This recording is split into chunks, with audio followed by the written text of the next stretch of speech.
Make up everybody, no more sleeping in bed. Yvette Nicole Brown is joining us today.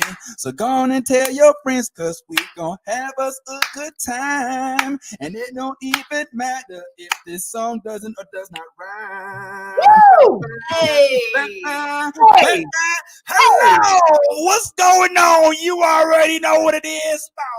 It's another weekend for Blurred Church, and we are here, hallelujah, ready to celebrate our good friend, YMB, as you all know her as Yvette Nicole Brown. But before we get into the special guest for the day, as you already know how we do, we got to introduce ourselves as well. I am your boy, the real Vince Taylor, reporting live from the Spider-Man cave. What's up, Barbie? How you doing? Arrow, pull on up. Oh, there you are, over there. My bad. Hey, what's going on? And we are also joined by the one and only Nolly in the house. We got Steph in the house. We got Ty in the house. We got Yes in the house. We've even got Good Time in the house. And someone who we believe really needs no introduction because, good Lord, we all know you've seen her in things like Community. You've seen her in, most recently, Black Lady sketch show coming out with a new season. And let's pull up on Act Your Age. Please help us welcome to the platform once again, as promised, Yvette Nicole Brown. What's having you back? What's having you back? Look at this. Thanks for having me. Fam. Listen, I need the shirt you guys have on, but we're gonna do this today. I need the merch. I need the merch. Bring the merch into the storehouse. I got you. Don't worry. In fact, I think we're gonna end this quick, and we're gonna start marching over there like in the next few minutes immediately. But Miss Brown, how art thou today? I am so good. I am so grateful that you guys gave me 2 more hours to sleep because we were going to do this at the 7 of the a.m. and I'm so happy that we pushed it a little bit. But I'm doing great, guys. Good to see your faces. Nah, anything for you, of course, man. Well, listen, we know that your time is valuable, Miss Brown, so we definitely don't want to take up too much of it by playing around with it. I have some questions with regard to some of the most recent projects that you've had, but I just wanted to take a couple moments and just big you up because, I mean, listen, you have done something that is a major feat in Hollywood, and that is you have lasted. There's longevity with you. There's decades upon decades. There's a catalog that proceeds. And I'm going to keep it real. I mean, my daughter, who's 13 now, is like, Daddy, isn't that your friend? Like she's watching shows and she's like, I'm like, well, we cool. So I just wanted to just make sure that, I'm sure that there are plenty that know, as I'm sure you have a fan base that is loyal to you. But for those that are not in the know, this is a young lady who has proven that it's not a one-off. We're not a one-hit wonder. We have the ability to not only do shows, but also appear in major movies, some of which have been considered the biggest movies of all time.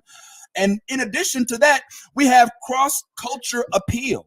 Like we can go from certain types of audiences that are being viewed by certain crowds to others that got a little bit more soul in them. You know what I'm saying? They go seamlessly. Hallelujah. So I'm just wondering, like, how does it feel to be able to look up and say, and just realize that you can stand the test of time and do it all while growing younger at the same time? Explain this to me. Well, first of all, that young in the sentence is doing a lot of work. It's doing a lot of work because I'm an old lady. But thank you so much for that.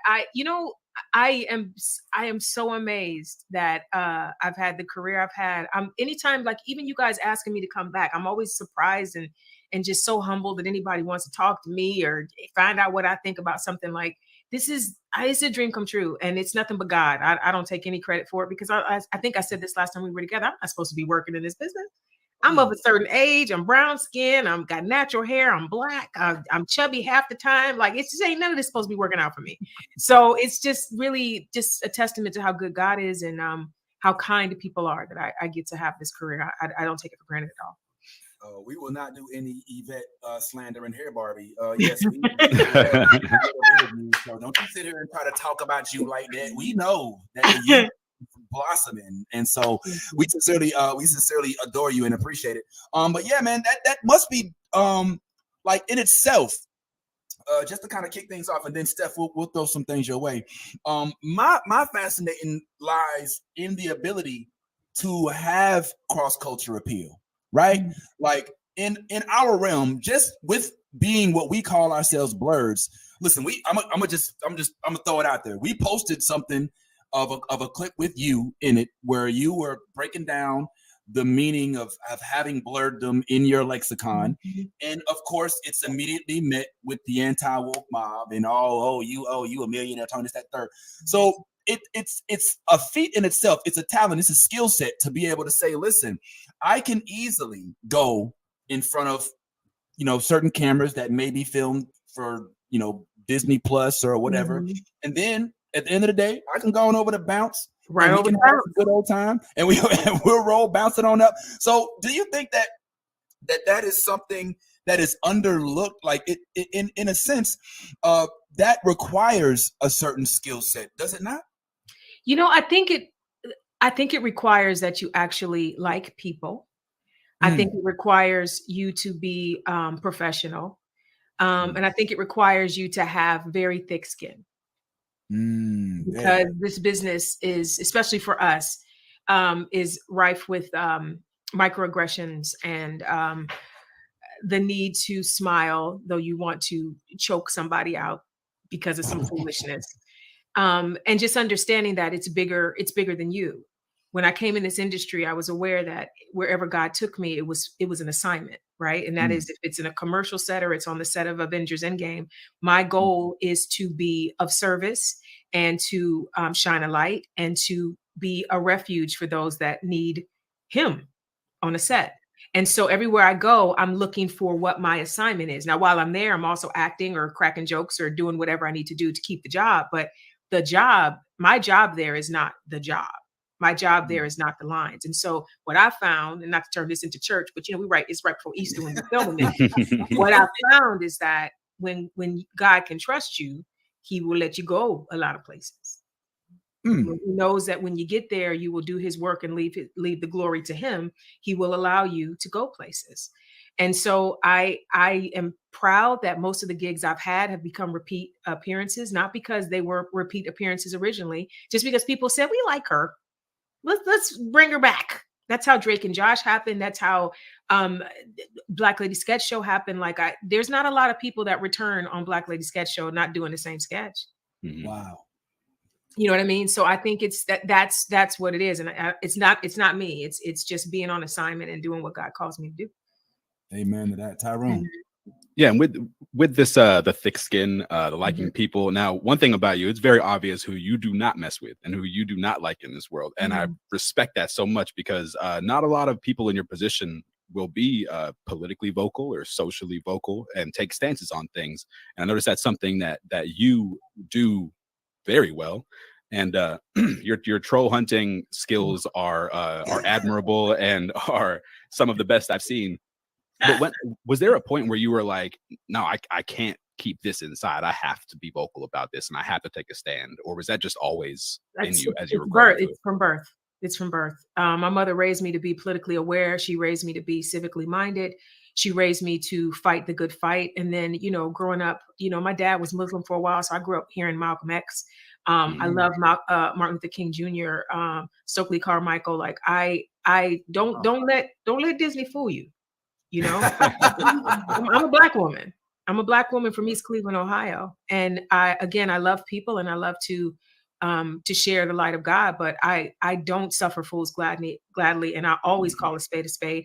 And I am very, good with my money. I grew up poor. I know what it's like to have a bill collector call in the house. And so I really do really well with my money. So if I ever say the right thing, the important thing, and it costs me a job, wow. I don't care. I don't care. I will be on the right side of history. I will get my well done when I leave here. And if somebody is harming people or is more focused on money than people, or pushing voter suppression or on the side of the NRA, or just as flat out white supremacist racist BS, I'm coming for you.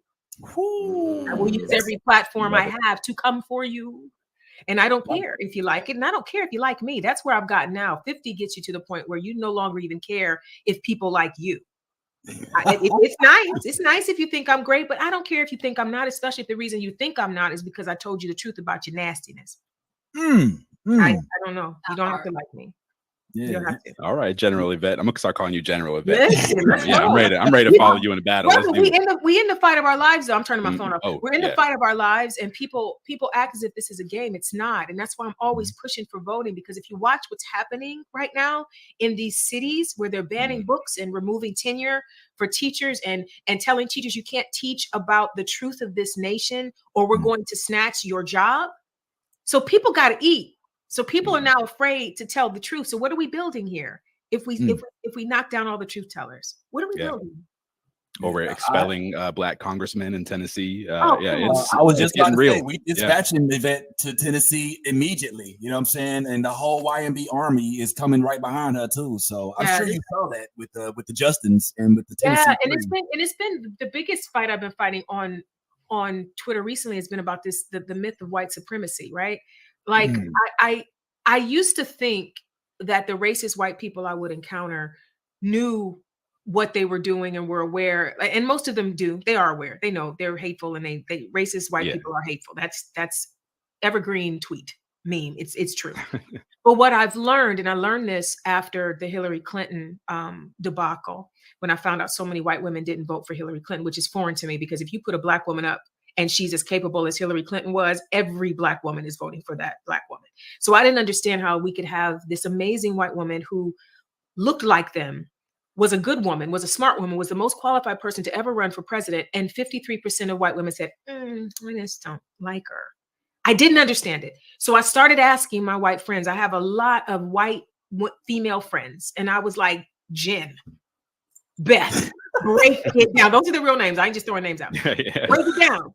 And all of them across the board shared with me that white women, as a rule, are not raised with kinship.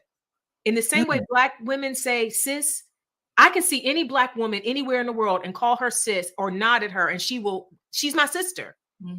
They're not raised like that. They're raised to be in competition with each other. They're raised where if somebody gets through, it has to be me. Now, we as black women have met black women like that, and they're foreign to us because we don't understand it has to be me. We don't understand the mean girl in the black realm, right? White women live in that space. And so the white women that are able to find kinship with white women cling to it, but they're rare. So their kinship and their bond is formed with the men that they find who will protect them and take care of them through their lives.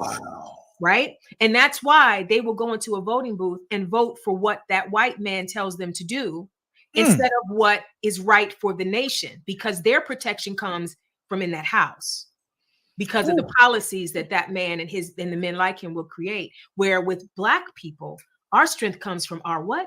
Community. So we vote in a way that makes everybody okay. And that's why it's important to follow what black women choose to vote for. But and so with going back to the white supremacy thing, I realize now why they center themselves so much, because they've been taught that only they matter. So if a conversation is happening and they're not the focus of it, they're like, well, I got to find a way to get to the middle of this. So you're talking about those two young men that were expelled. But what about Gloria? Why aren't you talking about Gloria? Because Gloria wasn't expelled. Gloria has her job. So my tweets are about the two that don't have their jobs. Wow. But she did great things. It's not about what she did. It's about, this tweet is about the expulsion of two people, and Gloria is not one of those two. And why are we now talking about Gloria when my tweet was about the two that got expelled? 100%. It's insidious. They can't help themselves. And that tells me that white supremacy and racism is child abuse. They are raising their children to not see others. And when they say, oh, I don't see color, that means not that I don't see color. That means you're invisible to me and you don't matter to me. And that's dangerous. And they're making laws. We're watching them in Congress. All this foolishness they're pulling in Congress. It's ridiculous. And let me tell you, the biggest example of how delusional and crazy they are is Marjorie. I call her Margarine Tater Gargoyle. boldly declaring that she was going to New York, and she was going to New York and was going to hold a protest in New York. How'd that work and for you? She thought that because she speaks in her little bubble and she talks to the other maggots just like her, that she was going to go to New York and set it off. And what happened? What happened? Right out. How'd that work out? They ran her out within 3 minutes. She had to go hide in a car and do an interview with the man that she had an affair with that caused both of their marriages to fail in order to get out what she was trying to say. But she didn't get it out in the park in New York. So what they're learning when they step outside the bubble is that the majority of us, and not just Black people, there's a lot of white people that are sick of this mess too. The majority of us are like, no ma'am, or no gargoyle. Not here. And I think the more they get to see what we really think of them and their policies, and that's why they do voter suppression, and that's why they they expel legislator people that say things that are good, because they don't want the world to see what it really is. So we got to keep talking, we got to keep protesting, we got to keep calling them out. Sorry, I talked for 10 minutes, but I just get oof. Oh, you better work. Shoot. Look, you have no other way. We ain't trying to mute you. This is not the Tennessee State House. Come on now. Come on. Come on. But I will ask you this as it pertains to your career and such. And then we'll throw it over to Steph. You said just now that, one thing that I know that's uniform with Black women is they better with money than we are. We just look, we like, hey man, how much that car cost? Oh, okay, put it back. And we're like, hold on, we got a winter coming. You know what I'm saying? So as it pertains to that, have you ever? And I'm not asking you to point anybody out, call anybody out, or name any specific projects. Every time I call out Steph and say, Steph, okay, there you are. Okay, cool, just making sure. Every time you voice your opinion on something, it's empowering. However, has it ever directly impacted a project that you were looking to work on, or an affiliation that you had to break with, or have you ever found yourself basically at the mercy of somebody who had a different opinion than you when it comes to a project that you may have been kind of enthusiastic about, and just having to be like, all right, well, hey, it is what it is. It is what it is. No big deal. Yeah, if it has, I don't know, and if it did, I wouldn't care. Honestly, I really wouldn't. And I'm not, and I pray come on, test me on it. If you think I'm lying, test me on it. I really don't care, because anybody that has a problem with what I say, they're on the wrong side of history. I research everything before I say it. I make sure that I'm talking about the stuff that matters. So if someone doesn't like what I have to say about something politically, that ain't my tribe. No way. I don't want to be on set with you for 12 hours. If you think that Marjorie Taylor, whatever that chick name is right. If what I just said, if all that stuff I just said, you think is wrong, then I don't want to work with you. Take the job. Take the job. Because I've said before, I got a college degree. McDonald's and Starbucks are always hiring. So I will go and get a job because I got my daddy and this dog to take care of, and I will take care of them. But my opportunities don't come from Hollywood; they come from God. He'll throw me an endorsement deal out of somewhere that'll cover whatever job I just lost. I don't care.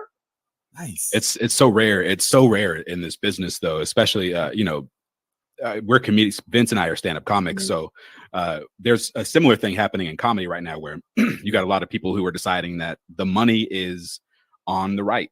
The money is talking to white supremacists and talking to bigots and talking to misogynists and this and that, and writing jokes for that. Exactly. And you don't want that money. And what happens is you just see people dropping off that list. But there's people who are, you can look on Twitter. Candace Owens wants that money, and she's getting it. Van Jones wants that money, and he's getting it. And look what they have to do. Look how they have to debase themselves and sell out their race to get that money. And there's something in the Bible, 1 Timothy 6:10 says, the love of money is the root of all evil. It's not money. It's the love of money. You can be successful. God wants us to be successful, but not to the detriment of your people or your soul. So all money ain't good money. And let me tell you this too, guys. Everybody watching, fame ain't the prize you think it is. There's people are doing all this stuff for fame. Fame is vapor. Fame is a mist that you can get lost in. Fame is something that you got to fight your way through. Fame is something you can't see behind. Do you want to walk out your house and can't go to the garbage can without somebody taking your picture? Wow. Who wants that? Solid point. No, you don't. I'm telling you, you don't. What you want is a platform. What you want is for people to listen to what you have to say. And you can get there without having to sell yourself out to be famous. I'm telling you, fame is not the goal. Good work is the goal. Using your gifts to make people laugh and to uplift them or to make them think, that's the goal. The fame, you don't want that. I'm telling you, you don't. It's the truth. I mean, I know it is. I know you were joking. I just playing. I do. I mean, I got into the realm of comedy and entertainment, frankly, to have a voice, because I always felt like I had a lot to say. And I felt like there was a community of folks that were not being represented as well. And I felt like if I can just jam my way in, if I had to use fame to get everybody else in the door, then that was the objective. And it's not even just blurredom. It's also, missing people, academic scholars, non-sports tall black men. That's a thing too. All right. I just figured, there's room for other, to kind of defeat the stereotypes and use whatever platform I have. And so, I'm not for the fame, but the ability to have your voice reach a certain number of folks. Don't you feel like you have that though? Well, now me and you friends, yeah, you know what I'm saying? No, before me, I'm here because of what you were doing. I came the first time because of what you were doing. So how did I find you? How did I find out about you? Unless you were already doing the work and I said, I want to be down with what they're doing. So you're already doing it. You see what I'm saying? And you did it without the amount of followers you think you need to do it. That's my point. Wow. Look at Tabitha Brown. Tabitha Brown is a freaking empire. How did she get there?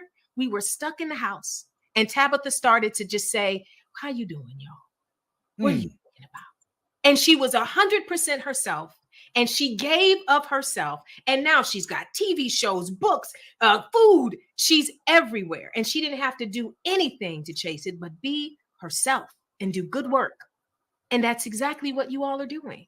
So the amount of influence you're supposed to have to do what you are called to do, that's the other part of it, though. We want the influence. But what if his territory he's given you is StreamYard? What if he ordained for this to be the place where you reach the 1 or 2 or 20 or 5 million people you're supposed to reach, and you trying to get on YouTube, or you trying to whatever? I'm just calling stuff out now. You trying to be the big. Maybe this is your big. Maybe what you're supposed to do is happening in these boxes today. And you're so busy looking over there trying to figure out, well, why so-and-so got what? Yo, listen. Grow where you're planted. First of all, grow where you're planted. If you want me to cry on air, just say that. I know, right? You're doing it. Y'all are doing it. You guys are doing such good work, and you're making us look good. You're making black people look good. You're making blurs look good. You guys are doing it. Yvette, we missed you so much. Hey, we missed you so. Come on in here, man. We gotta do it. Oh my gosh! All right. Yo, I hate to change it. I hate to change it up, man, because this is like powerful, man. But I just got to talk about this because I watched this with my kids. I was super excited to watch it. And then when I saw it, I was more impressed by what I saw. My dad, the bounty hunter, and I just have to ask, because I obviously don't know, but what is it like doing a voiceover as opposed to actually being on set and having everybody in your face and the director and the cameras and everything like that? Well, first of all, brother, thank you for bringing up that amazing show. I think that show, it's just everything. Yes. Like it's family, it's black, it's out of space, it's inclusive. Like it's just every doggone thing. And so thank you for bringing it up. I hope people will watch it on Netflix. It's a wonderful show. Voiceover is fun because the best thing about it now is that I can do it. Sorry, I got my fan on. I'm of a certain age and had a hot flash. Y'all see that happen? I believe in telling people what's happening as I start to miss. But so I have a booth now in my house. So when I go to record, I can go right down the hallway. I got a little doggy, a little bed for Harley to sit at my feet, and I go and I do my recordings there. And so it's perfect because I don't have to wear makeup and I don't have to wear Spanx. And you know, I just get to sit there and look at the director or maybe the other actors on Zoom, and then you just get to create a character, and it's amazing. And it's a portion of this career that can sustain you. If it's raining outside, if there's a pandemic outside, you still get to be that thing, still get to have be a part of the industry, and to be a part of a show that is just so beautifully drawn. And I'm just looking at the picture like, oh, it's so beautifully drawn and so well acted. And the story is so necessary. And it's just good. It's great. Voiceovers are great. Wow. So you did it from home? I did it from home. So that's next level. Yeah, we recorded all of that during the pandemic, because it takes about 2 years for at least a year, depending on the animation style, for a cartoon to come out. So that was even before I got my booth. I was in my closet at my old house, clothes all around me, sweating like crazy. What line we doing again? It was crazy. Oh and my so gosh. now I'm at the place where I can, create an actual space. Because we couldn't go to studios for a while. It was dangerous. So yeah. Did you find that challenging as an actor to be like not reacting to somebody, not being able to just kind of react to what they're doing, where you're just like, I gotta be in this emotional space or in this this vocal space, no matter what they're giving me, because they're not giving me anything. It's so weird. I've always been a self-starter. So I think the way I was able even to book things in the beginning is that I don't care what the other person gives me. Wow. I'm gonna give you this character. That's awesome. And a lot of times, you guys know, if those of you that audition, when you're auditioning, sometimes the person reading with you is dry bones. Mm-hmm. They ain't, I said I love you. But baby, why would you love me like this? You gotta give this, even though they're giving flatline, right? Oh, yes. And so it's the same thing with voiceover. Sometimes you go in the booth and there's an amazing session director who's also an actor. A lot of them are actors as well, and they will act with you. You say your line, they say your line, whatever. So that's awesome. But then there's sometimes they don't do that, or they have to do a quick session and they just they give me 3 in a row of each line. So then it's up to you to give 3 different, and not saying it the same way 3 times, 3 takes, 3 different ways of saying each line. And that is the quickest way to get through a session, and I love it, because I'm gonna give you 3 unique takes. It wasn't where the snail going now? The snail falling down into the water hole. Okay, let me do some. You just do the stuff, and then they go, we're moving on. Now the snail is fighting with his mama. Now what, mama, why? You just literally get in here and act the same way we play make believe as kids. It's literally playing make believe. I'm not gonna lie, that is one of my biggest dreams that I've always wanted to do, is be a voiceover on something. It doesn't matter what, I've always wanted it. I'm so eccentric just as a person in general. Yeah. I think it would just be a perfect job for me. I don't know. You got my information. We're gonna talk about it. We're gonna see what you guys heard it. You guys heard it. Absolutely. Let's talk about it and figure out what you want to do, and let's talk about it. Cool. Thank you. I would love to see, just like a foul-mouthed snail or something, or a droid or something, just going nuts. Well, this won't be on Disney. What if I played like a debutante or something like that? Would that get you all I'm just saying, it's a voiceover. You never know. You probably got range. Yeah.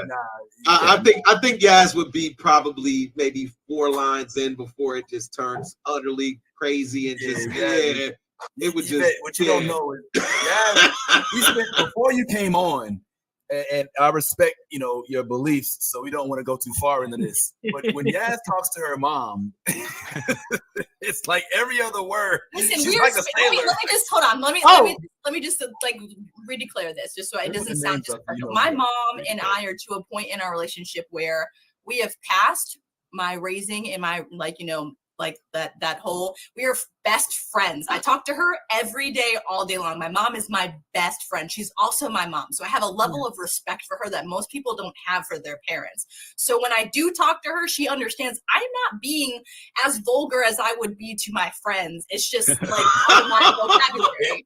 You know what I'm saying? She gets it. My mom, because my mom is adapted. I'm her child. She is understood. I am authentically myself. This is the child she raised.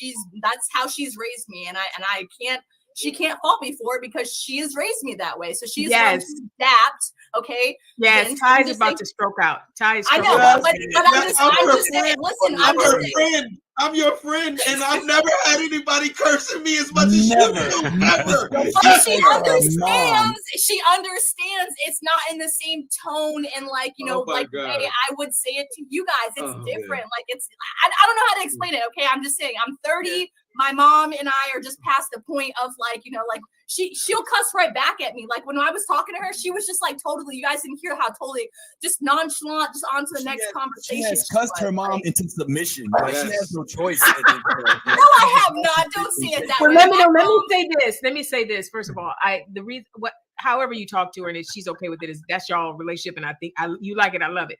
But what I love more than anything is that you cherish your mother. Like you guys know I lost my mom, so just however you can get it, get it. Mhm. However you can get it, get it. And if she is okay with it, it's fine. And let me say this, guys. I've been known to curse. No. Breaking news. I believe breaking news no, button. I believe it's a seasoning. It's a Not seasoning. Cleveland. It is a seasoning. Not It is. Cleveland. 100% East Cleveland.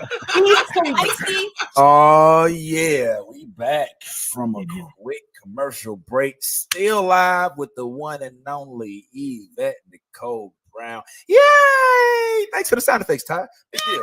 All right. so without further ado, man, we're gonna go ahead and get back into the space. It's the one and only Yvette Nicole Brown here along with us. Thank you kindly for joining us as you do. Blurred Space, yes, man, and man, we are so thankful to have you here among us, excuse me, as one of us blurs, one of our main blurs, and one of the reasons why we do know you is because our very own Steph bigged you up for being Phyllis Jenkins, agent of Shield. All right, the one who is making sure white folks is doing what they supposed to be doing and not in places they ain't supposed to be, no matter whether it's present time or past tense. Tony That's Stark. right. I'm talking to you, Steve Rogers. But anyway, I think you had something to say real quick. Steph, what's popping? Just first of all, I'm dying for the show. I want the Phyllis Jenkins Agent of S.H.I.E.L.D. show so badly. I need it. So I'm just putting that out into the universe to be grabbed by whoever needs to grab it. But I have so many things I want to talk to you about. So I'm going to throw out a couple and we can make this like a choose your own adventure. I want to hear your thoughts on The Mandalorian. I want to know what else you're watching. And I also really want to talk to you about your love for and relationship with hip hop. I know that you were in a music video with Michael Bivins. I saw one of your posts recently about your, long history and background with New Edition. And I just want to fangirl and hear more about how that came to be. Well, what do you want to do first? You want to do Mandalorian first? Let's start with Mandalorian. And this is, we can go wherever you want to go. But those are a couple things on the top of my head that was like, oh, I can't wait to talk. I am still. Yes. I will warn you quickly that if we go to Mandalorian, that may be a long conversation. Yeah, that part. I'm gonna say nerd out. I love The Mandalorian. I love all of the Star Wars shows because each one of them has like their own flavor. In the same way with The Walking Dead, I used to call it original recipe and extra crispy when it was Fear Walking Dead. And I kind of feel that way about the Disney Star Wars shows. Like some of them are more kind of Muppet-like.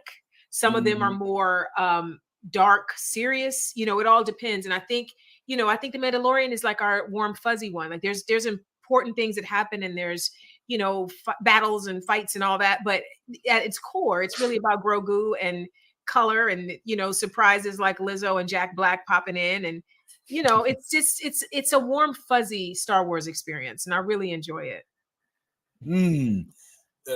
Go ahead, Steph.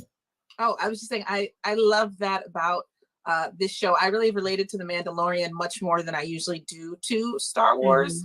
It was really, really cool to see the special guest stars this week. I'm wondering what are you hoping to see come up on? I was talking about how I'm like, I need him and Bo-Katan to kiss. I need the romance. I mean, but how? He can't take the helmet off. He has to go back to the water. He takes it off, he has to go back to the water. Hold on though. If you're caught up, if you guys are caught up though, we're in an age of new Mandalorians. So that's right. You're right. You never know. Okay. So maybe if Bo-Katan walks both ways. Yeah, if he's alone, in his quiet place, she can take her, if he has his mask off in his quiet place and she comes in, I think maybe all she has to do is follow him while he's eating. In that quiet place they go to eat. That part threw me off too, honestly, because I was like, I don't know all the Mandalorian lore, but I was like, that's kind of cheating, because the point is the helmet's not supposed to come off. So I thought they were supposed to feed themselves, you know, like how would you do that though? Like, what kind of food do you think they can get in that? The liquid diet. Little slippery things that Lizzo was feeding Grogu. Just slip them up. Just suck them up in there. Yeah. That blew my mind. The idea that they can take their mask off if they go to. It just was, I don't know. That's like, yeah, let me get a 12 order of wings and a straw, and a blender, please. Hilarious. Yeah. So I'm enjoying it though. I'm enjoying it. What do you think, Steph? I'm liking it a lot. I actually was saying my theory on the helmet thing is I feel like it's not that hard to become a Mandalorian. Like, it was hard, but we've established the waters are still there. They're still there. Like, so take it off and just go take it off. But the mythosaur is there though. That's what I was just about to say. Yeah, I think they put the mythosaur there so that we, the viewers, knew that it's not as easy as, let me pop this off right quick and take a dip. Like, every time you do that, you literally could die. So yeah. Okay. So what did you think when you saw Din Djarin and Bo-Katan finally bathe themselves in Lake Minnetonka? As we like to say, it was a monumentous moment, was it not? It was. I don't know why he thought he wouldn't sink like a stone. You're in armor. You're in armor. So those first two steps are fine, but you're gonna go down at some point. I just don't know why I caught him completely off guard. It was ridiculous. How shocked he was. Also, seal the helmet up. You just sealed it up like 5 minutes ago. Absolutely. You're good. You can breathe. Absolutely. Yeah. I have one question for you about Mandalorian really quickly. Okay, so now we know that, like, Paz Vizsla has a child. You know what I'm saying? Like, what do you think about, like, them having kids? You know what I'm saying? Like, well, they don't have to take the helmet off to I said the same thing. I'm just saying, thank you, my girl. There ain't no rule against dropping trowel. There ain't no rule. This is the way. This is the way. This is one of the ways. Which way? Right. See, when a Mandalorian man like each other a lot. There's another thing. Steph, anything else? Then we'll pass it on to somebody else. Yeah, I mean that pretty much. I just wanted to cover Mandalorian quick. See, it didn't have to be a forever discussion. Yeah. So if nobody else has something specific about the Mandalorian, I wanted to talk a little bit about hip hop. Yes, and it's so funny you say hip hop. Like, I think more R&B, because people will be like, East Coast family ain't hip hop. Okay. But what do you want to know? Like how I met Michael, or how it? Yes. I mean, I know there's a storied history there. I don't know if everybody's aware. People watching might not know. So if you could kind of just start it, whatever feels like the beginning, and walk us through. Yeah, I mean, it's a crazy story. I was 12 years old, 1983. I was a huge fan of New Edition, as just about every Black girl my age, and black boy, a lot of Black boys my age were. And so I was a huge fan of New Edition throughout, middle school and high school. And then when I went to college is when Michael Bivins discovered, he moved into to managing, and he met Boyz II Men. And I was in my sophomore year at college, and he was on BET's Video Soul with Boyz II Men. And he said he was going to be a manager. He's going to manage artists. And I was like, he's going to manage me. I told one of my best friends, Nikki, I was like, he's going to manage me. She was like, okay. So I'm in Akron, Ohio. How am I going to meet Michael Bivins? How am I going to sing for Michael Bivins? But maybe 6 months later, he came to Akron and did a show in Akron.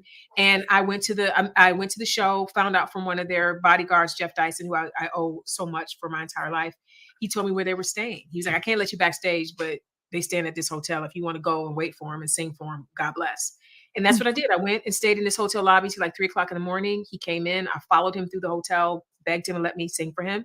He finally said yes. And the next day he called me and said, I want to manage you. Whoa. Crazy. And then I was in the East Coast family. He brought us out to LA the summer of my sophomore year. And we were kicking it around, but we weren't recording yet. And I'm like, I gotta go back home and get this degree. So I went back, finished my degree, moved to LA.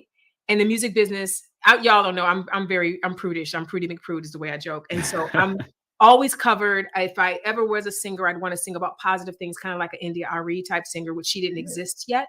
Yeah. And so the music industry was like, throw me against the wall, give it to me. And I just can't do it. And so I decided to become an assistant, and then I ended up working as Michael Bivins' assistant at Motown. So I went from a fan to being managed by him and doing a song and a video to now I work for him. So I did that for maybe a year. And then I left that because my mother said some great advice to me. She said, Yvette, you can stay with Michael and make his dreams come true, or you can leave and make your dreams come true. Ooh. And so I was like, I'm going to give it a shot. So I quit that job and then started temping at different places, started to did a play, toured with a play for a while. And then acting took off. And then 10 years into my acting career, 15 years into my acting career, they're doing the New Edition movie and I'm playing Michael's mom. So I went from being a fan to being managed by him to working for him to playing his mother in a mini series and won an Image Award for it. Our show, the movie won an Image Award, and I got an Image Award. So that's the full circle moment. But I want to share one other thing about the story. There was this thing called the Disney Fellowship, Disney Co-op, and it was where college students could go to Disney World and work at Disney for a semester. It was coveted. I am a Disney person. We now know that for sure. But even then, I'm like, Disney is that's my people. And so I went through the entire interview process. And when we got to the final end of it, I was not chosen. And I was devastated because in my mind, the Disney Fellowship, the Disney Co-op was the thing that was going to get me to the next thing that I was supposed to do in life. I was devastated that something I wanted did not happen. Something that I felt I deserved and had earned did not happen. When did I meet Michael? The time that I would have been down in Florida. So God closed a door that I thought was important and necessary to give me what the rest of my life was supposed to be. See, you never know. You know what I'm saying? Message. You actually do know. The things that devastate you that seem like they are the end are actually the what? The turning point. Brief story to just kind of jump onto that narrative. I used to belong to this group that was a nerd group, but it wasn't a centric group like us. All right. And I kind of based my nerddom on my affiliation with them until that wasn't the case. And I woke up one morning and learned that I was not casted in our usual con tour. And I lost my mind. I was like, yo, what am I going to do now? I hit him up. I hit the dude up. Was like, yo, did I do something wrong? Blah, blah, blah. Didn't hear anything back. Was devastated. But you know what I did as a result of not having that access?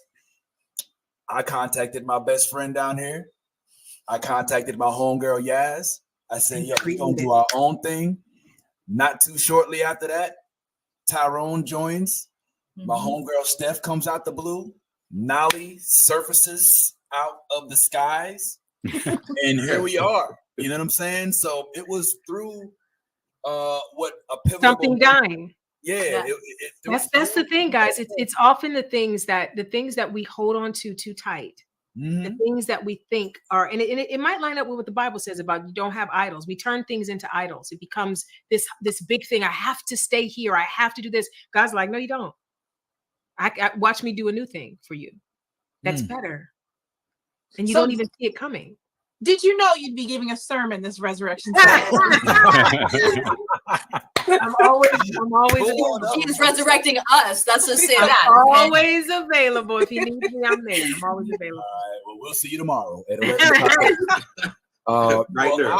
I wanted to ask you if I could, and we can, and guys, don't let me dominate, please. As you know, this is an open, shallow pool. Actually, before we move on, just because we brought up R&B, I love that era of R&B. I listen to it every day. I'm like, that is my jam all the time. Outside of New Edition, who are some of the people that you're listening to? Some of the groups, some of the right now or back artists. then? Right back now? then, yeah, or just like you might still be listening to people right now, but back then it was like Shalimar and Cameo. Shalimar, yes. The Jacksons. I give any Jackson, just give me a Jackson. I just love the Jacksons. Come on, any Tito. Yeah. Even Tito. I love, yes, even Latoya. Hearts don't lie. Hearts don't lie. Reedy Centipede. I love every Jackson. Give me all of them. Y'all know I love Janet. Y'all know I love Janet. So that we know about so the Jacksons, DeBarge back when I was a kid. I love DeBarge. But now I love anything Bruno Mars does. I'm like, yes, yes. Bring it, yes. And he and Anderson and that whole Silk Sonic thing was you know who he like gives me the feels of. I am such an old soul. I know I'm the youngest person on the panel, but I am such an old soul. My mom even calls me an old soul. It's actually kind of funny because she's a little older than you, and she's like, you're like older than me. Yes, the Temptations are my favorite. Oh, Temptations, forget it. I actually at 12 years old, my mom took me to Universal Studios, and 2 of them were still alive, and I got to see them live before they passed away. And I was the only kid in the audience, and I knew all the songs. And my mom, I didn't notice this because I was just like so in the moment of just like, oh my God. And like all these people were just watching me, and I'm just like singing along and jamming, and they're just like looking at me like this. What's your favorite Temptation song, Yaz? My favorite I have so many. It's like I literally made Austin like the night of MegaCon. I made Austin watch it because it was on the television at our hotel. And you know what he said to me? It was like right when the part where like Otis finds out his mom passes away. Yeah. He's like, "Babe, why are you watching this sad ass movie?" And I'm like, "This is a classic. This is a classic. I was like, "Please go to sleep and stop talking to me, please." I was like, "Dude, no."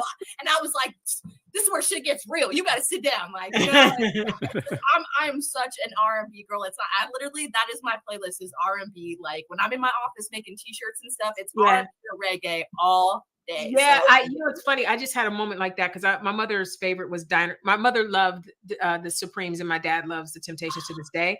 And so Diana Ross was I went to an Oscar viewing party, and Diana Ross was the performance. My Instagram live was lit. I was as close as I am to my computer, lost my freaking mind. So I totally, I get it. I got to see her live a few years back. Amazing. And I was not expecting that many costume changes. She will change. Yes, you will. The diva. She's the diva.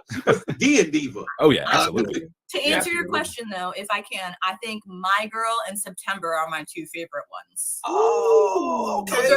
They're just like September. I will literally you have no idea. I will act that song out so smooth and go ahead, act it on that right now. Right now. I mean, play the song. Let's hear it. Nah, man, you ain't gonna get us canceled on this show. You gotta go. I just won't. I'll do a video for you. Like in the private, I'll send it to you guys. But you gotta hit me up and make sure I'm okay about my angles before we post it. But that's my jam, though. I'm not gonna lie. I'm such an old soul. Like you will definitely hear My Girl and September and all of their songs just straight. I will be singing it loud, and my mom just sits there and smiles at me like I did that. Is that Temptation? Earth, Wind, and Fire. Yvette. Yes. I don't know. But I was about to say this, Yvette. Like as far as soulful singers of today, what's on that playlist right now? As far and we'll go female artists because I know it's easy to pick male artists because there's not a lot. Jasmine Sullivan. She's just beyond. Yes. You know who else though is really good? Coco Jones. Coco Jones. I see you. I see you is on my playlist, and I cannot get enough of it. She is so good, and she's been good. I remember I did an episode of Shake It Up, Zendaya's old show years ago. Zendaya was probably 10 years ago. I did it, and there was this song that they danced to. They were dressed in like Egyptian gear, and it was like Mr. DJ play the song or something, and it was Coco Jones. Like I went to find out who is this baby singing the mess out the song, and that was a little baby Coco Jones. She's maybe 13 years old. She has been singing like a freaking beast. If you guys have not heard her, she has a song called "I See You" that is phenomenal. And an amazing actress too, and beautiful, and just brown skin and delicious. She's amazing. Coco Jones is amazing. Amazing. Yeah. Anybody else on your list? I still love, and this is older, it's not younger. I love Layla Hathaway. I think she's so gifted. Rasan Patterson is in the Layla generation. He's beyond. Nobody even knew about it. He's sick. You can go get any old Rasan Patterson album and get your entire life. The foolishness he can do with his voice is I can't. I Yeah. think Andrea Day is one of my favorites. She's great Like, too. oh There's God, so many. There's so many. And the thing that breaks my heart of the new generation is that we've become a producer. It's become a producer medium, and not in the way that it was when we had Babyface and Jam and Lewis. Babyface and Jam and Lewis, and even Prince would produce a song for someone, but the song still sounded like that person. Yeah. Right? It was just they had the goodness. You know, you listen to a Janet Jackson Jam and Lewis song and a New Edition Jam and Lewis song. You may not even know that Jam and Lewis did both of the songs. Just know that they're amazing. Right. Producers now put their sound on the artist. So when you listen to the radio, everybody sounds the same. Yep. I need my Gladys Knight to be different from my Whitney Houston, to be different from my Patti LaBelle, to be different from my Aretha Franklin. And that's not what we have now. It's just everybody. So the ones that break through are the ones like a Jasmine or a Coco that have a sound, a Bruno Mars. Their sound, their tone. Tone is. I remember one time Luther Vandross was on Arsenio Hall show, and Arsenio asked him who his favorite artist was. And Luther Vandross said Diana Ross. And I was like, Diana Ross? And he said, yeah, because you think that being a good singer is about tricks. They said a good singer is about your vocal tone. And he said Diana Ross's tone, second to none. Luther Vandross's tone, he got tricks, but his tone, right? And so what's happening with music now is that we are losing the vocal resonance of a different voice. Even somebody like a Macy Gray, she sounded like nobody. Right. You may not like the way she sang, but she came on the radio and you knew it was her. That's true. You know, real quick. So as Luther Vandross is this artist. Don't play my girl. Don't do it like that. Let's just Saturday. I know who the Luther Vandross is. I knew he was about to get cussed out. That's hilarious. I didn't know. Don't do the baby like that. It's funny you mentioned that, and even as I'm on the dark side of the moon right now, forgive me while my lighting is having a problem. It's interesting because you talk about Terry and Jimmy Jam Lewis, Terry Lewis and Jimmy Jams, and it was originally them who was working with Prince, and we know that Lizzo actually worked with Prince pretty heavily, and for Lizzo to be in our sphere, like one thing that we pick up on is cues. And Lizzo in this episode, kind of bring it to blurred space a little bit, if you don't mind, Tyrone. Is Lizzo did admit in this most recent episode that she was so overjoyed for being picked and being casted as the Duchess because she was basically raised on Star Wars. It was like a rite of passage. She, like my father, she and I have something in common. We were indoctrinated into the geek culture, and what's one thing that we really like about each other. So I'm wondering, did that happen with you, with your blurredom? Did you have an upbringing that brought about the stuff that you like, or did you just venture out on your own and love Star Wars comics and things of that sort just because it was just your own independent endeavor? I just ventured out on my own because I grew up in the 70s and 80s, and me and my brother were latchkey kids. And so my mother would leave in the morning. We'd have keys wrapped around our neck, and we'd have to get ourselves to school and get ourselves home, and then find a way to entertain ourselves when we got home. And so even though we didn't have a lot, my mother believed in the arts, and she made sure that we had a comic book. Or if a movie came out, she would save to make sure we could go see it. My mother took me and my brother to see A New Hope in the theater. I was 6 years old. And so it's not so much because my mother wasn't a blur. It's not like she had a comic book collection but she just heard her baby saying, we gotta go see it. And she was like, okay, let me figure out how to get my babies to see this movie. And so it was really just it was like the mothership calling me home. I've just always loved Star Wars for sure is like my number one. And I like Star Trek too, but Star Wars is just everything because it's the battle between good and evil. As soon as you see A New Hope, you just look and know who the good guys are, who the bad guys are. And the Sith never called to me. Jedi has always called to me my entire life. Before I even knew what a Jedi was, it called to me. Yeah. You bring me to what I'd like to call our first game for the day. If it's okay, before we move on, because there's plenty more to discuss. Believe it or not, we're only a few minutes into this. And we're not going to keep you all day, but we'll definitely have you as long as you have us. So we wanted to play a game with you, if it's okay. So everybody, you got your paper? Oh God, y'all. Oh God. You ready? Everybody got your paper? Everybody got it? We got it. Everybody ready? We're good. You good? Okay. So toilet paper, right? No. Yes, please. For your nose. Okay. So in this game, we wanted to get to know you a little better. Now, sometimes I have the luxury of being able to set this stuff up in advance. So if we're blessed to see you again, which we hope is still Absolutely. a thing, all right, Absolutely. we consider you one of us now. You a member of the New Blurred Order as far as Absolutely. ain't nothing you can do about it. It's already official. But we just want to ask and see if we knew you as well as we think we might. Okay. All right. So I would like you to answer this question, but keep it in your head. Okay. Keep it in your head, or you can even write it down if you want. I didn't ask you to do this in advance, so I don't expect you to be prepared. But keep the answer in your head, but just don't change it because you like one of us more than the other. And you I won't change it. I'm gonna write it down. All right, perfect. Okay, cool. So, since we're in the field of Star Wars, as you know, as of this very moment, there are legitimately 10 Star Wars theatrical productions, ranging from A New Hope all the way to Revenge of the Sith. To The Last Skywalker. All right. Rise of Skywalker. If you include Rogue One as well, which we consider 3.5. You should. All right, as you definitely should. So we would like to know, what are your top 3 Star Wars movies? And we'll start with the third, go to the second, and then we'll end on the first. I am going to write down what I think are your top 3. I need people not to judge me. And listen, if we need to go I like for a second, this. that's fine. You know what? I tell you what. Let's make it simpler. Let's just say your favorite. How about that? Let's get. That's easy. Everybody's gonna know this. Then it's easy. But go ahead. Okay. Let's do this. Let's do my favorite, and then let's do one that you think. Do what you think my favorite is, and then do the second one you think I also love. Okay. All right, cool. Do So two. The first one that we select will be, which is Yvette Nicole Brown's favorite.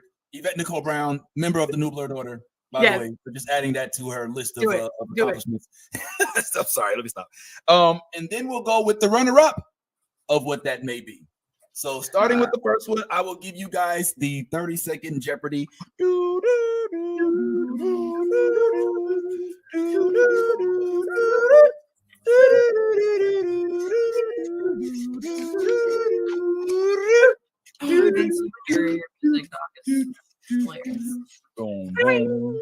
All righty. So, does anybody want to volunteer to go first? I'll go first. Go. All right. Yes. Oh, yeah. I said it first. Sorry, Steph. Yes. Hold it on up. What you want me to hold it up like it's like a thing? Hold it up. I don't want you cheating. You don't see I'm lying. I don't think I believe you. Come on, hold up that font. Okay. Put it up. So, I picked Phantom Menace as the first one. I'm gonna say I don't even know Yvette like that, but Yvette, Phantom Menace. And then well, she can't answer. I can't answer. And then my second one would be. Whoa. You said you gave us a 2-part question. We're guessing twice. The first one the first time, and then we'll do one last round. All right. So I'm gonna assume, Yvette, is that a yay or a nay? Oh wait, you gotta all go. You wrote it. Yeah. Everybody has to go. Oh, my bad. Okay. I'm bad tie. I'll cheat.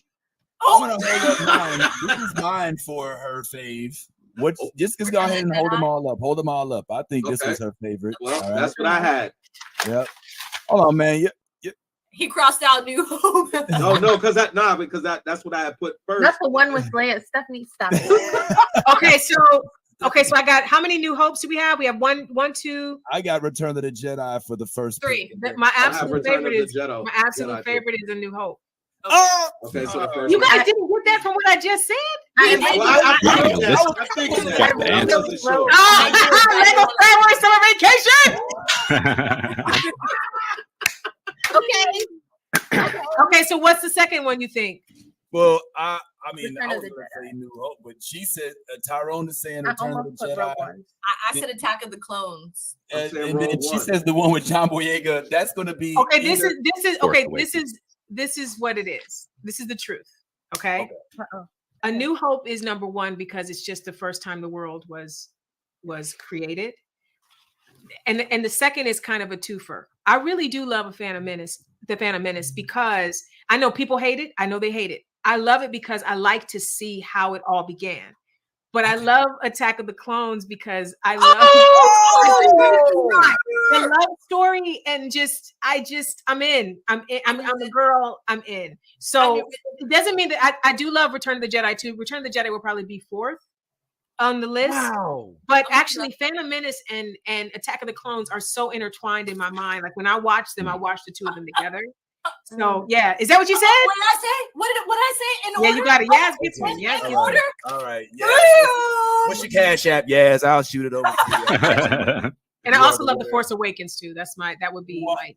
I'm just listen. She gave us key details. She is a Jedi true at heart. She is all about good versus evil. Come on, she gave it to us. What movies are all about good versus evil? In the sequel, we get to learn how Anakin becomes who he is as a Jedi, so we can learn how he became the Sith. That's right. There it is. She gets me. And the whole time I was watching, I was rooting for Anakin to make better choices and different choices. Like, please, like don't do this, But we needed to see him as the man so that he can even have the redemption arc as Darth Vader. Like it's necessary. And so people that hate that movie, I don't know why they hate those movies. I don't get it. I know why. I know why too. Why you say, Ty?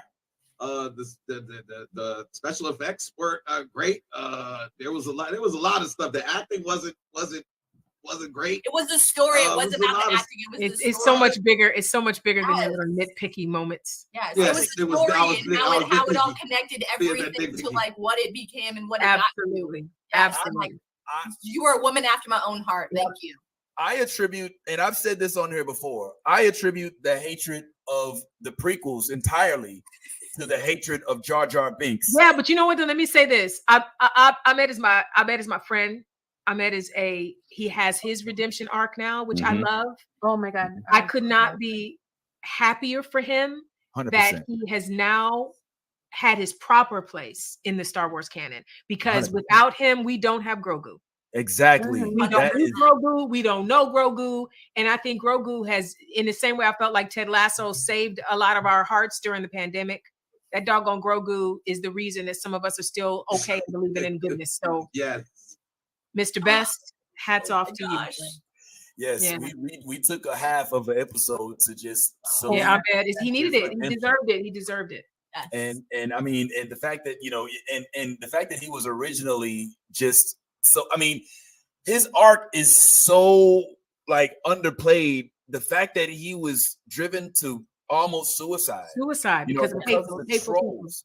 Yep. And this is like pre-internet suicide, like troll. Yeah. Like you had it's not just wake up, check your phone. But you understand that the weight of that fall though. Like you get the call. You're a nerd. Yes. You get the call. You shoot for months, years on this. You're thinking this is your moment. Again, going back to the whole idea of sometimes what you think is the thing is not the thing, right? So he thinks it's his moment and it ends up being the thing that almost takes him out. But then this comes where the celebration and the love that he should have gotten all those years ago is back. Yes. It's beautiful. It's beautiful.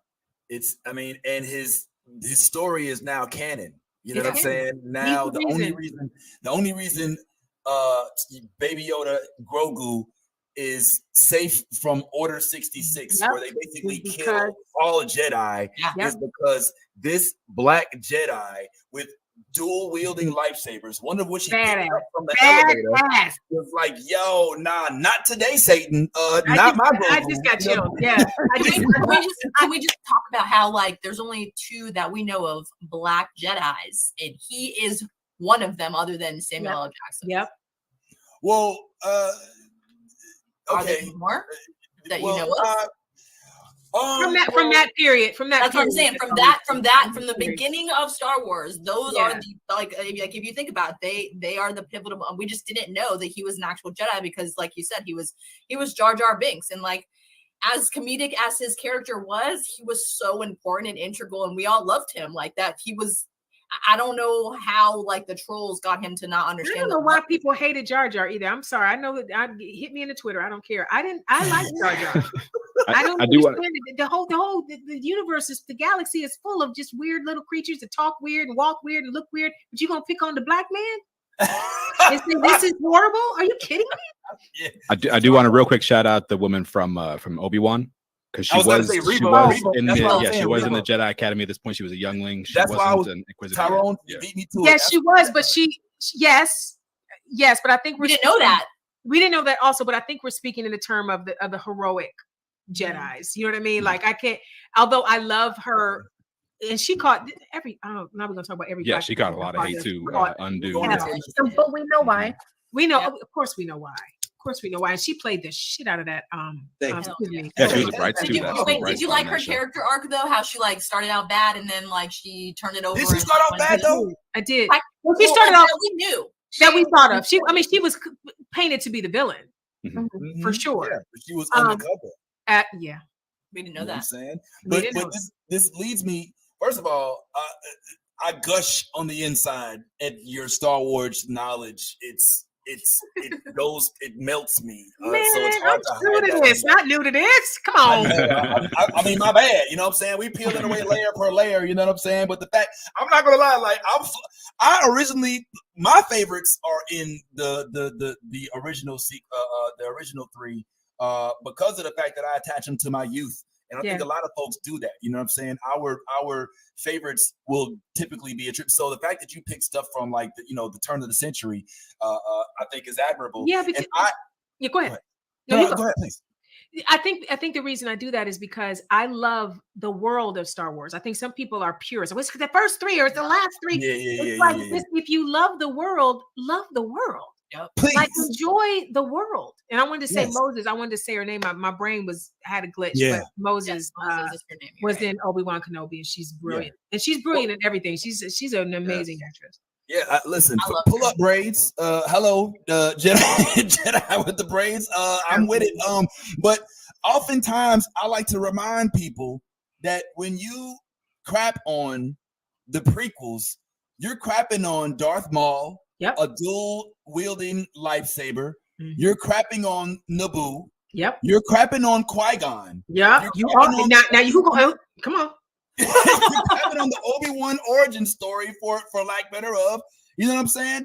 And you're crapping on the Mace Windu that we would not have gotten if Samuel L. Jackson didn't say, "Put me in the motherfucking movie, motherfucker." You know give me a purple lightsaber and I'm gonna go to work. And if it wasn't for listen, the two black Jedis that were in the Jedi stream that were not undercover, we see Reaper, but this just talk straight up Jedi Council-esque. All right, the two black Jedis had pivotal moments. All right, had it not been for Kelleran Beck, then Grogu would not have been in The Mandalorian. And had it not been for Mace Windu, who almost killed Palpatine, then we never would have had Anakin, who had to decide in that moment: are you going to go with the Sith, or are you going to go with the Jedi? And I would have given Anakin his due, because even though he did go with the Sith, it wasn't out of any type of malice. It was because he was told by Palpatine, "If you go with me, I can help you keep your woman."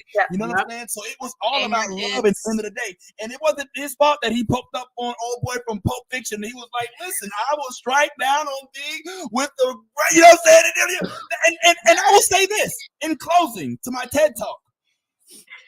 We don't know if Mace Windu has perished. No, we don't.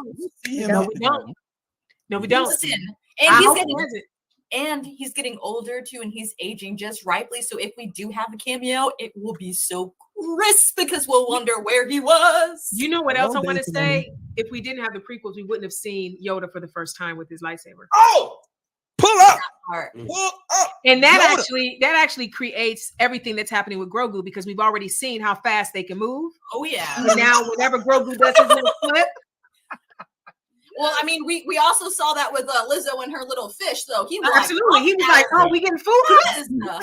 But I think anybody who's being serious is like, they know that the prequels did have the best lightsaber battles by far. That's true. Agreed. Hayden Christensen and Obi-Wan and Darth Maul. Can we get a Darth Maul origin story? Like, I want to know more about this man. You know what I'm saying? Like, there's so many things about his story, like, that's not told, and just like, where are they from? Like Dathomir. It's I want to learn more about that place. You know what I'm saying? And like, where do these people come from? Why they're so badass? Like they get I will say they get some love in Clone Wars. Like but they're just like they're in there in the 9 seasons of Clone Wars. It's kind of hard to find the episodes. small, Yeah. Okay. And also I have to go back and rewatch. Yeah, then. and also the game Jedi Fallen Order.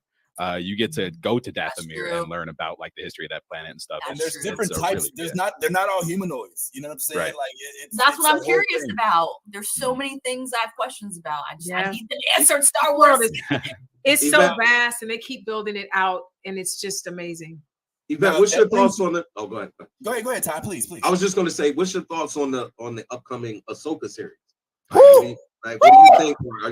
I'm excited. I'm sorry, my dog is having a moment. I just watched. I got up at 5 a.m. to watch a Star Wars Celebration. Yes. And listen, I felt some kind of way that I wasn't there taking part again because last year I got to post the whole thing. So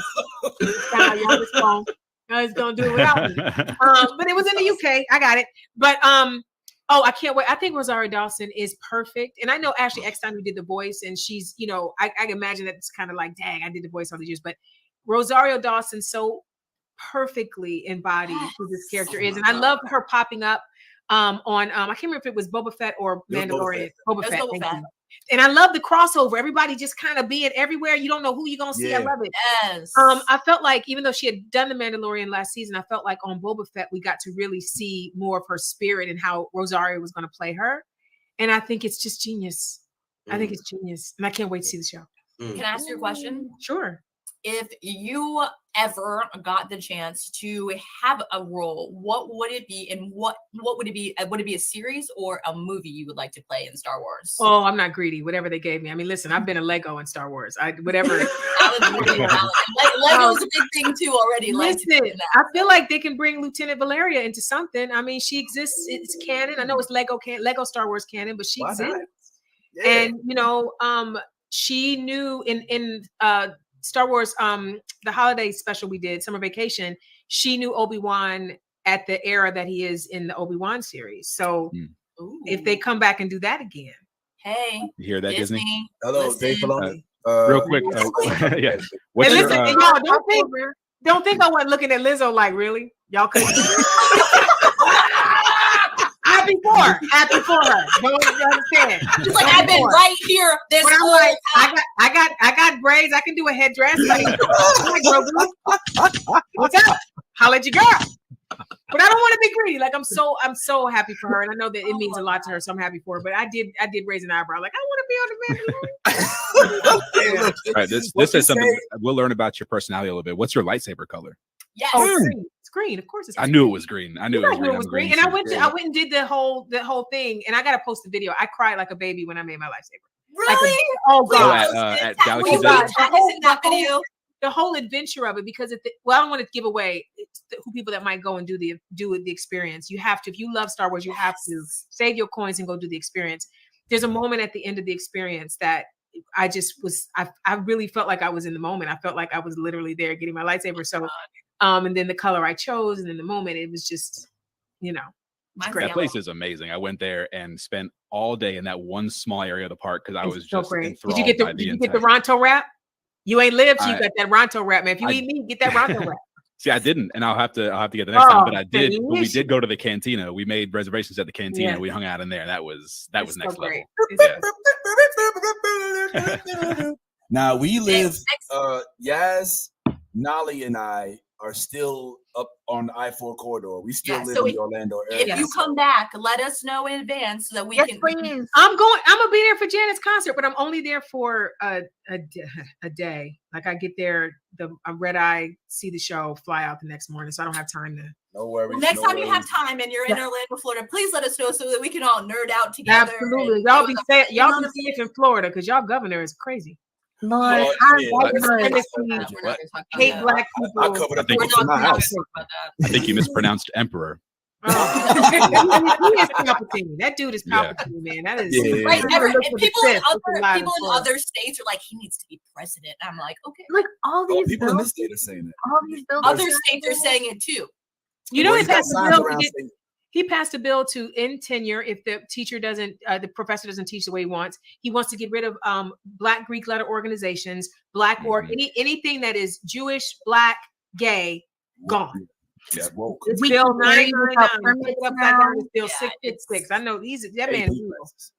Yeah, Yeah. that's a whole other level. But hey, you know, but we all know that the empire ends up losing in the Yes, end. it You know what I'm does. saying? So all we need is for our Jedi's to come to light. But And we vote.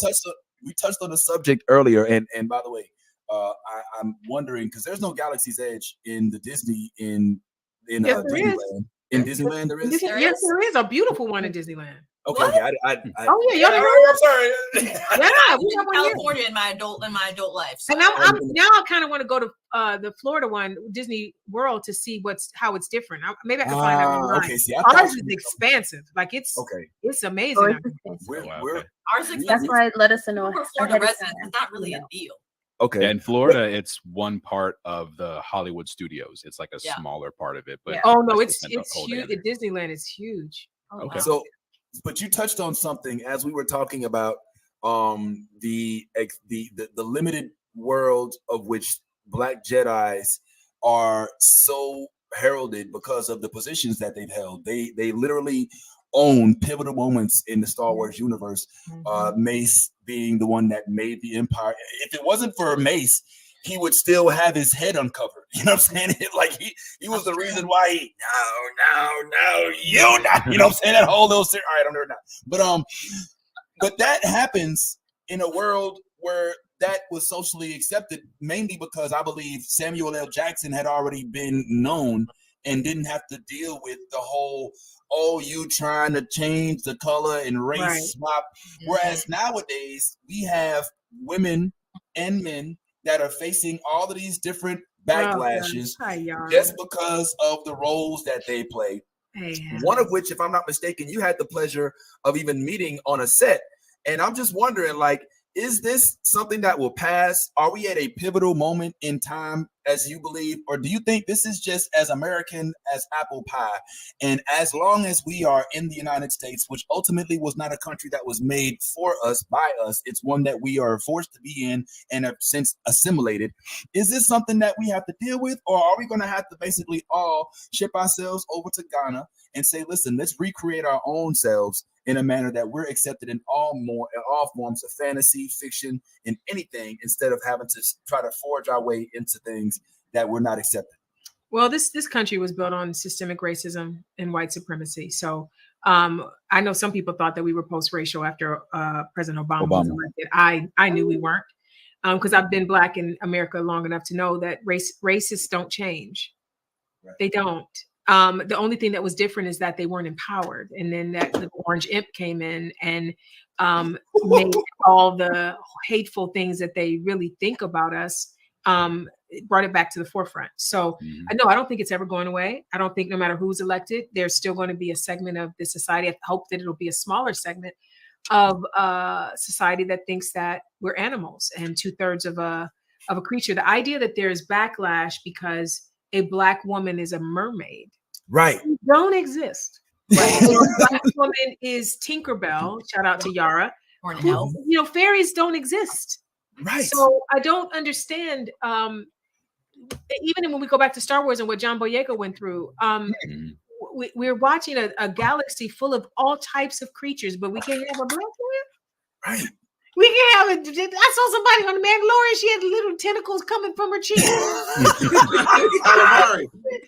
to her to do the pants. She went to her the tentacles. I remember that. Yes, that was weird. The damn tentacles, not with her hands, with the tentacles. It was disgusting. We can have her, but not a Black man. She said it was disgusting. Oh my God. It was disgusting. I said, why are they moving? Why are they gently caressing its face? I took me right out of it. I couldn't even enjoy the scene. It took me right out. But that's okay. We don't have any questions about that. There she is. Oh, no upper lip. No upper lip. The bottom tooth is having its moment. It's all Alabama. Okay. We can have her, but we can't have a Black mermaid, right? Or a Black fairy, but we can have her in that water too, you know. And then she just was dry. Yeah, a mess. Yeah, I don't think it's gonna change. I think it's what it is. But still, we rise. Ain't Halle Bailey's still gonna be Ariel? no matter how mad they get. She What's gonna she post like? it. She got a Barbie doll.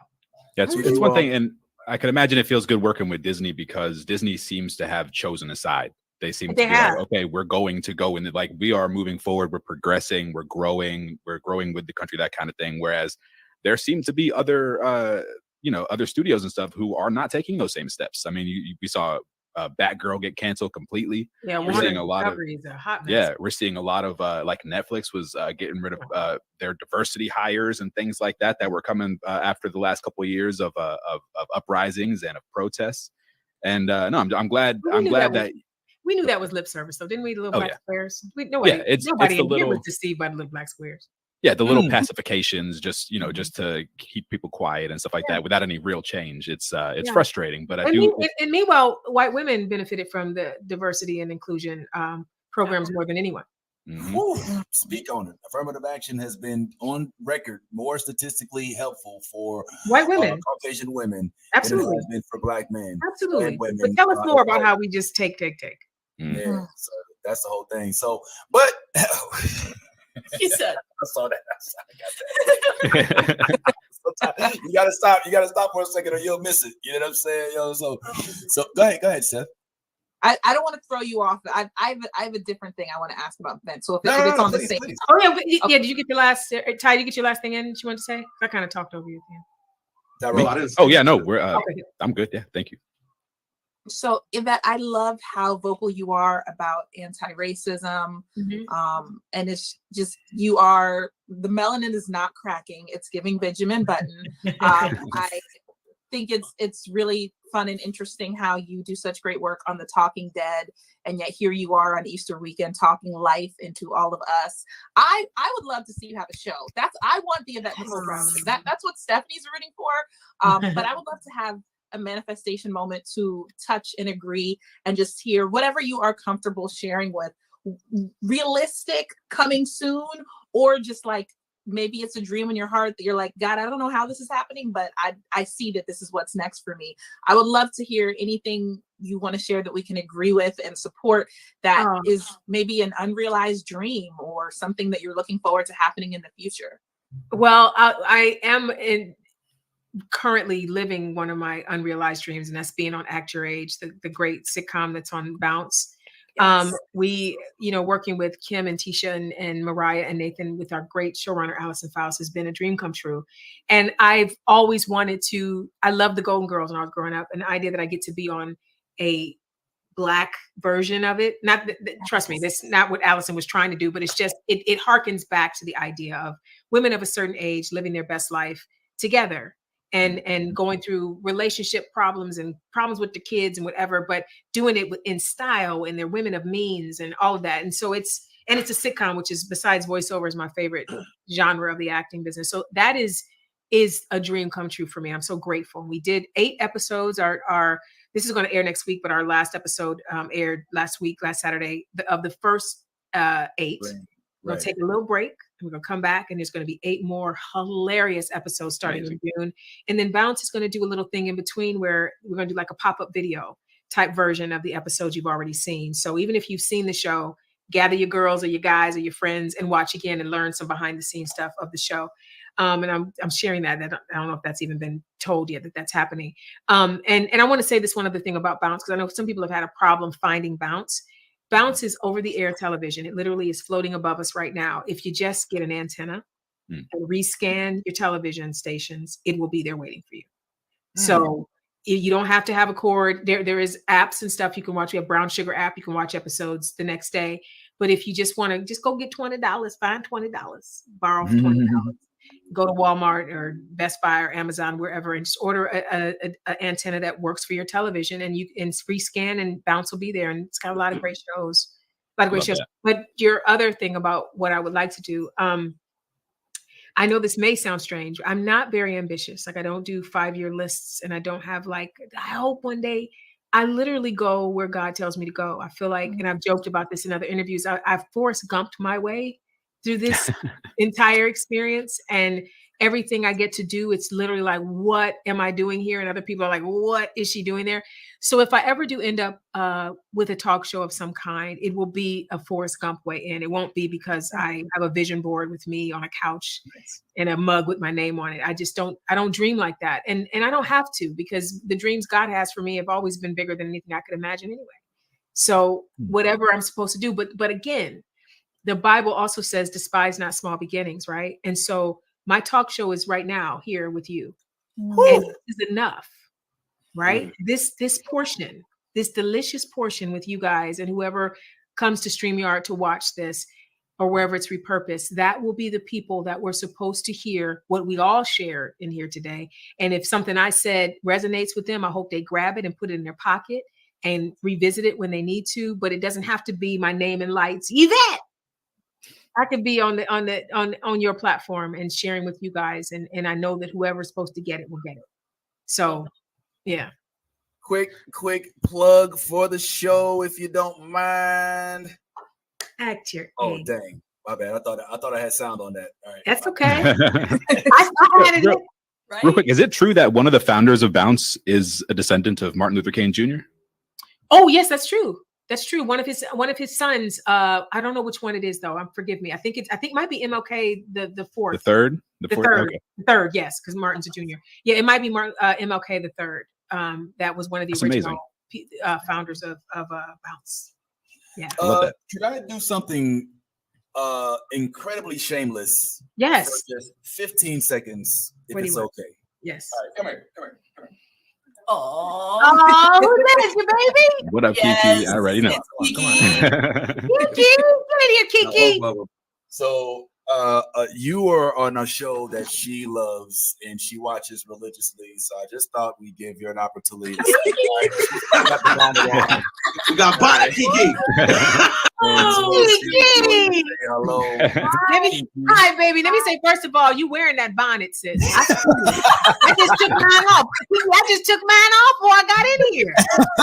I sure did. Hi, honey. Hi, baby. What did you watch? Did you watch Drake and Josh? I watched Community. Community. Do you have any questions? What's your favorite episode? Favorite episode? Probably the one where they would, what's his name again? The white man? We just call him the white man. Go on, baby. We just call him the white man. Go on. What the white man do? Jeff, I think. Jeff, yeah. He threw the dice up into the air. Remedial chaos theory. Chaos theory. Timeline where you were an alcoholic. I found that kind of yes. Listen, Shirley's been an alcoholic in a couple of timelines. Well, let me real quick while we're here, just let this segue into something else because my daughter and I recently we attended a con and we dressed up as a couple of characters that you might recognize. So tell me if these characters look familiar to you at all. Here is one of them. Boom. Moon Girl and Devil Dinosaur. How cute is that? Yeah, and this is we went to MegaCon and they dressed up. Oh, that is so good. Are you loving the show? Isn't the show great? Yes. So good. Yeah. Well, baby girl, I got a secret for you. I'm going to be on that show. I play the president. I play President Brown. Yeah, I'm gonna do it. I'm doing a voice on that show. It's coming up. I don't know when the episode is coming, but that's awesome. Yeah, I'm President Brown. President Brown. That's awesome. President Brown. That's so cool. Well, look at that. Look at you breaking news. That's actually one of the things I wanted to talk to you about was like, like Moon Girl. I saw you boasting about, watching that on your page in February. And I was like, yes, I can't wait till this comes out. And then Vince and we went to a MegaCon and they dressed up as it and it was just perfect. So you literally should have seen how many people would just stop and just be like, Moon Girl. It was so good. That's some good cosplaying right there, honey. That's some good cosplaying. Well, yeah, thanks for you want to say bye? All right, she's gonna go. Bye, baby. Let me know if you need me to sign anything for you, okay? Okay, baby. So cute. Thank you for that. All right, so can I interject and ask some questions real quick? Absolutely. All right. So I know that you said that you're a big advocate of the show like Ted Lasso because of like the pandemic and just how it kind of just pulled everybody out of just like their feels and just, you know, not being able to, you know, just connect with other people. You know what I mean? And that, I'm not gonna lie, I was a little late to the Ted Lasso train, but I jumped on and Coach Roy is my man. Danny Rojas. Yeah. I'm not gonna lie, I love Danny Rojas. Like he is, and now he's into he just got introduced into Marvel, and so did Coach Roy technically too. So it's just crazy, you know, that you're completely obsessed with that show and you use it, you know, as you know, just because I use it all the time. I just be like, football is life. Absolutely. I'm obsessed. And again, that goes that the fandom, you guys, and you know this as blurs. When you love something a lot, it comes to you, it's drawn to you. Right. It becomes a part of your world. And I love Ted Lasso so much. I've now hosted, I don't know, 5 or 6 panels with them. I go to every premiere. I'm going to be hosting another thing with them soon, hopefully. You know, I love them. And they're and know this, whoever's watching, good people. Like just loving, kind, wonderful, joyous, good people. Like you want all of them to win. You root for them. Who is your favorite on the show? Oh, come on. I love Keely. And I love Roy. Yes. And I love Ted, Rebecca. I mean, I love all of them. Like it's so hard to pick somebody. I thought Sarah Niles, who played the therapist last season, was it's so hard to it's so well written. It is. Coach Beard is a beast. Coach Beard, it's so well written. It's so hard to go, oh, I like this one. You know, they're just all great. I was so delighted that they actually do issues on the show and well too. Like they, you know, they mental health, they covered billionaires and whether or not those are good people, you know, like all those kinds of things. Right. But it was, but wait, but you know why though? You know why though? They aren't, because somebody told me once that you can't become a billionaire and care about people at the same time. Right. At a certain point, you're going to have to choose more money for you, or I don't know, union, letting your company go union, or more money for you, or buying up 50,000 acres of farmland. And you can't. The ones that become billionaires always choose themselves. I will make sure I stop at 999,000. And Tyrone, I feel like I cut you off every time you speak, and I am so sorry. I'm so sorry. I have no problem yielding at all, and I feel like the reason it happens is because, like, you know, we're on the same page, and you're just finishing a thought that I was about to finish. It sounds better coming from you, anyways. No, Tyrone. Oh my gosh. Yes. Okay, so on the note that, like, you know, when you reach a certain level of just, you know, stature, I guess you can say, like, you know, you lose your, you know, I guess your senses, you know, to care about other things. You know, you're a big advocate, you know, with you know, your father and, you know, your Care Can't Wait campaign, you know, and I love that because I am big on that. I'm my most of my career is in just health, you know what I'm saying? Mental health, physical health, you know, just helping people. So I can definitely, I guess, empathize with you on that subject because most of my just upbringing was, you know, just helping patients that was dealing with dementia and just, you know, just a lot of just different things, you know, like their families and stuff like that. And, you know, like having that person that, you know, you can depend on is a really big thing. So I think that your level of stature that you've gotten to and the fact that, like, you're not have changed who you are on the inside is, like, it's a beautiful thing. And I absolutely love it. And it's one of the reasons why I literally, you are one of my idols because of that, because, you know, you care so much and you make sure, like you said, your assistant is with your dad right now so we can have this with you. Like that level of care for me is out of this world. You know what I'm saying? So I just want to say that I see you, I appreciate you, and I just wanted to throw that out there. Thank you. And since you mentioned it, I thank you for bringing it up. The initiative is called, the hashtag is Care Can't Wait. And it's caring across generations. If you go to Twitter at caring across gen, so generation shortened. And it's me, Megan Thee Stallion, Bradley Cooper, Seth and Laura Miller Rogan, Richard Louis, the newsman. We're Brandy from P Valley. We're coming together to try to encourage more images of caregiving, in television and film. And hopefully that will lead to the government giving more money to people. Like I can afford to ask my assistant to come over and stay with my dad if I have to go out of town or I have to do a poster, and I can take care of him with the money that I make. But there's some people who have a job that they can't take time off, and they can't be home and, you know, working there 6 or 8 or 12 hours a day. And so there needs to be some subsidies to help people, because we have an aging country. And we also have long COVID now. And there's a lot of people that are younger that are in need of care, and it can't wait. Care can't wait. So yeah, join us. Oh, why you gonna spotlight me on a long COVID? It hasn't. I might actually. I never tested positive the first time because, you know, I won't get. I'm not gonna start ranting. I never tested positive the first time, so I don't know for sure if I have long COVID. But yeah, I've been dealing with symptoms for like nearly a month now. So it's been it's been, you know, I'm good. They haven't been anything like crazy. You know, just sometimes I'll just need some days where I'm just like resting, like just resting. That's not good. Yeah, I don't like it. I don't like just resting. Yeah, no, because I can see a difference in you too, because you're usually way more, you know, present. Like you're present, but I can tell that you're tired. You look tired. Yeah, well, I agree with you there 100%. And it's funny because I was a couple of days ago, I was talking to a friend and they were like, Tyrone, are you sad or sick? And I was like, well, damn, everybody just knows me. Sick would be sad. If sick was the answer, by the way. Yeah. I have a few more. I mean, as much as I think we could definitely hold you hostage forever, I don't want to keep you.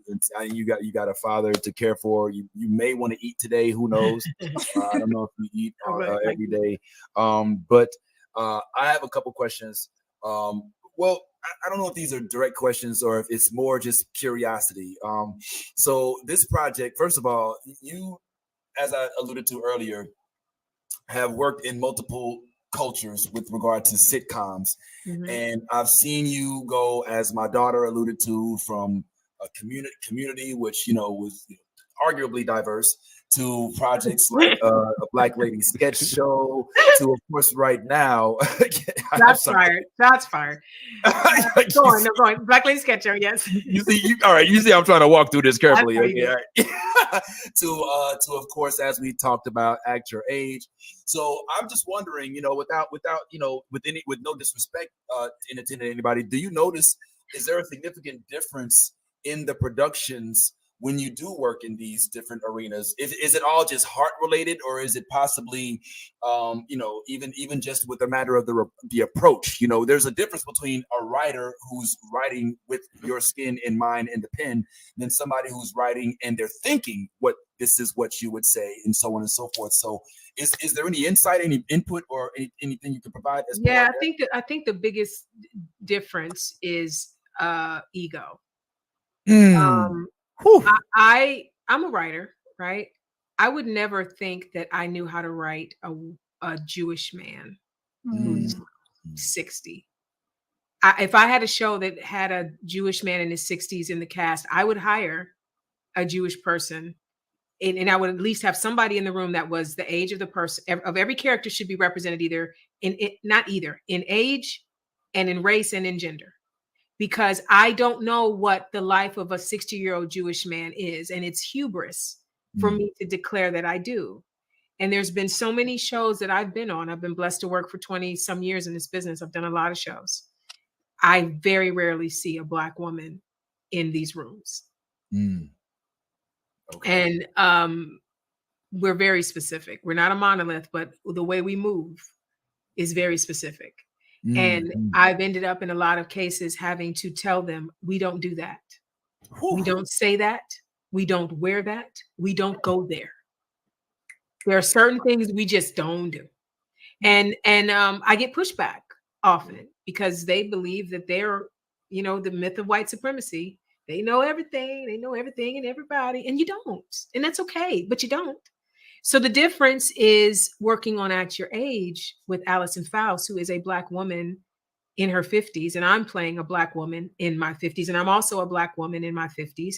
I don't have to worry about nothing she tells me to say or do. Same with Tisha and Kim.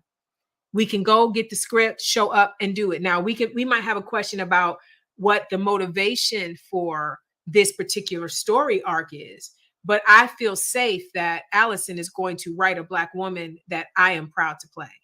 Yeah. You know what I mean? So that's the difference. It's going to work, not with just, I go into work and just exhale. Like, oh, here we are, guys, all together.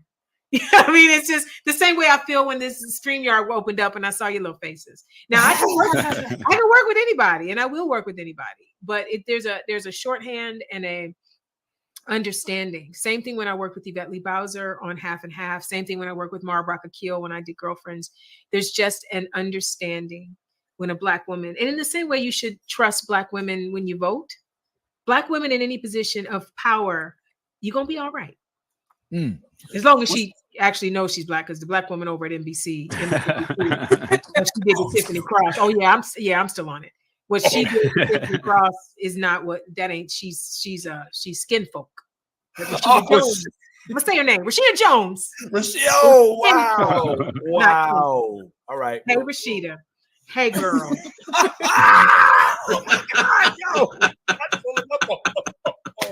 I told you I don't care.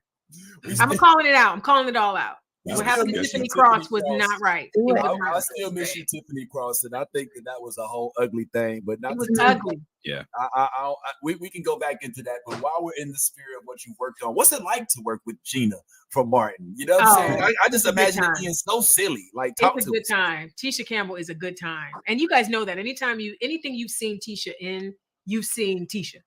Yeah. Tisha is loud, she crazy, she's down for anything funny. She's brilliant at physical comedy. What's on the page, she comes up with imaginative things. The same for Kim. Kim is a beast. She's a comedic beast, and she's stealth. Like Kim will do things that you don't even know Kim has done until you watch the show and go, oh my God. And she's also amazing with physical comedy and also one of the kindest, sweetest, most heart people in this industry. Kim Whitley is the real deal, and she's from Ohio. We're both from Cleveland. She's just one of my greatest friends, and just a delight to work with. We're having the great time, and the babies over there, Mariah and Nathan, are just delicious. Yeah, y'all are a legendary cast. That's an outstanding cast right there. That I couldn't have pitched it better myself. I mean, I didn't think of it as a Golden Girls type thing, because it didn't seem like, Well, also to be girlfriends 30 years later. Yeah. Girlfriends, because we don't crack. Girls, I was gonna say, because of the laws of Black Don't Crack, I feel like a Golden Girls that y'all have to be like 140 years old to make that work. She said Golden Girls because Golden Girls is a classic, and only the people who are around our age know that this is what we came up on.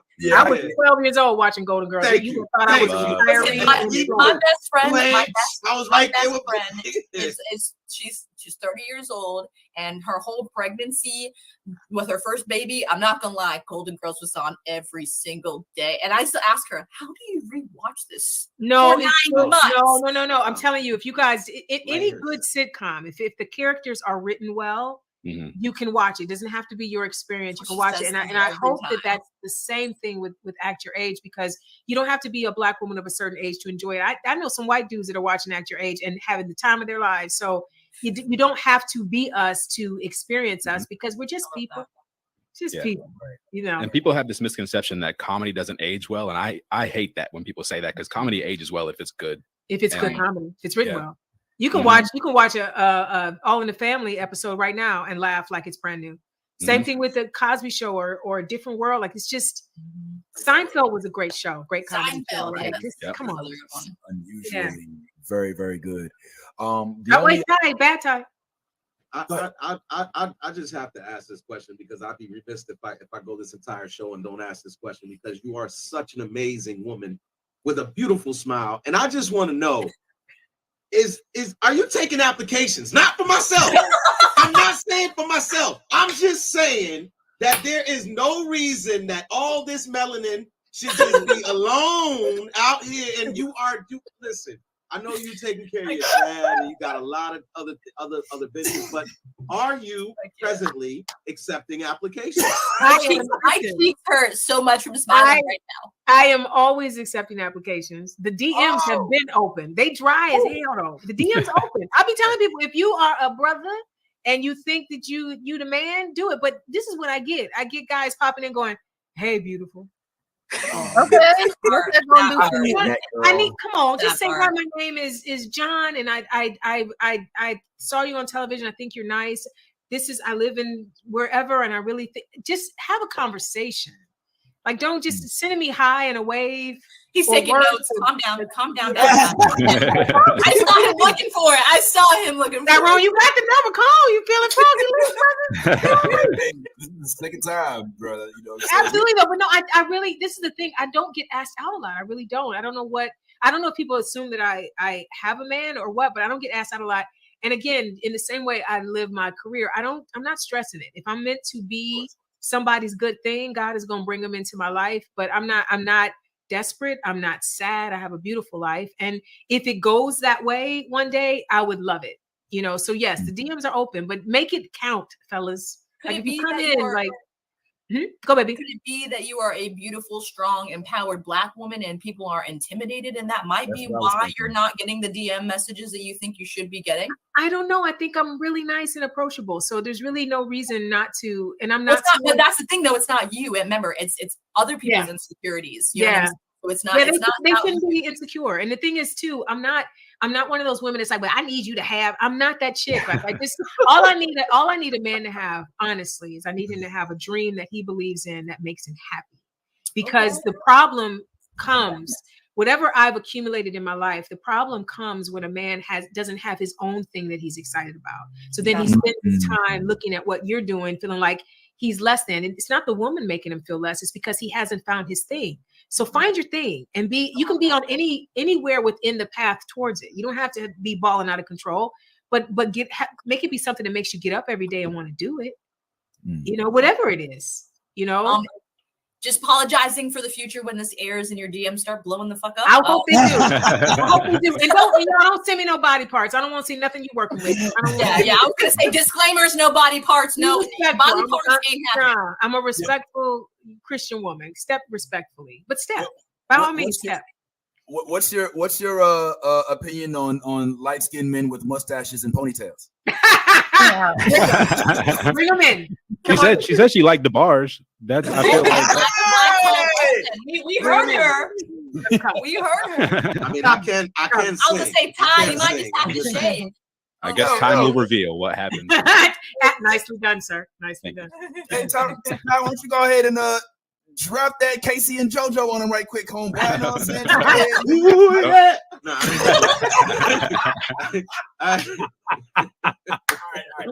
I love it. Look. Let me ask this last thing, and then I'll throw it around to everybody. Wait, Steph. Go ahead, Steph. You Oh, can I was just gonna ask quick, and the answer maybe no, because I know you have a lot of things going on. But while we're on the topic of love connections, do you watch Love Is Blind? Do you know you're the third person to tell me I should be watching Love Is Blind? It's okay. They told me to. They told me to. Don't worry. Should I be watching it? So terribly delicious. It's so. It is. Steph and I frantically texted about tear this. your eyes away from. There are times where it's awful, and I have to remind myself they signed up for this. This is voluntary. They knew it. It's just. It's so ridiculous. If you ever in a moment where you're just like, I need to unplug from reality and be lost in someone else's problems, do it. I'm gonna do it. Yeah. You're a third person. Listen, let me interject real quick and kind of pile on to Steph. As somebody, as a married man who's watched involuntarily, I can honestly say that it is a rewarding watch. It's one of those shows where at the end of every show, you let the up next go on through the 10 seconds and go to that next show. Because you're like, all right, let me see if he gonna do what I think he gonna do. Okay. He did it. You know what I'm saying? Okay. So in addition to that, Steph is in the process, as of right now. I hope you don't mind me breaking news, Steph. We're in the process of producing her own show segment where it's called Love Is Blurred. And we speak on things such as this. So she will more than likely be facilitating talk that surrounds these type of subjects. So me and Nolly. She's been her and Nolly and Yaz will pop in from time to time. Yeah, I'll pop in sometimes. But yeah, if you do Love at First Sight, Married at First Sight, Love After Lockup, 90 Day Fiance, things like that. You know why I haven't gotten in it, guys? Really, because I'm terrified. Because I think I would just lose my whole entire life. That's why I don't watch the housewife show. Yeah. Because if you watch one, Yep. I went down a rabbit hole with OC. I don't care nothing about what's happening in OC. I watched like 12 episodes back to back on Saturday. I don't know what happened. So I try to just not dip a toe in because I won't get anything done. The drama is so entertaining. It's drama. Drama is extremely entertaining for everybody. Like you see a little drama, you're like.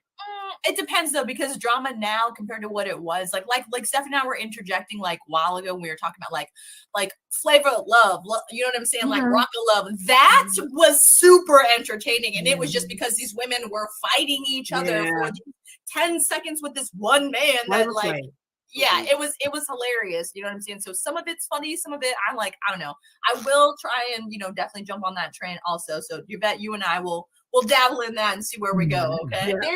There's a black couple on this season that is giving me everything I want. Okay. And I got it. Okay. Maybe I'll. What's episode do we need to find out? It's somewhere between 1 and 24. Oh my gosh. There's 24 episodes? No, there's only 11 so far. Yeah. Maybe I can fast forward and watch the black people. That is what I do. I pick and choose the couples I want to watch. There's one guy, Kwame, that every time he comes on the screen, I'm like, nope. Fast forward. Okay. No Kwame. The minute Kwame sat down and was like, I'd like to go by Alex, and I was like, out. He's one of those. Get out. Yep. Wow, one of those. Okay. That did it for me too. No, you know. All right. The last question I have, and then guys, please feel free. But we definitely, like I said, I don't want Yvette to be like, okay, guys, I gotta go. I want to make sure we can release her to the wild without feeling like we held her too long. And this is a very simple. I mean, I think I know the answer to this, but when you do get a chance to work with Black Lady Sketch Show, when you do get a chance to work with Bounce TV. As we've already established, there's a difference with regard to the level of respect. But in terms of an emotional feeling that you get, is it so rewarding, you know what I'm saying, to just be able to be in a circle of professionals that also share and embody your experience as a culture? Does it warm your soul more? Absolutely.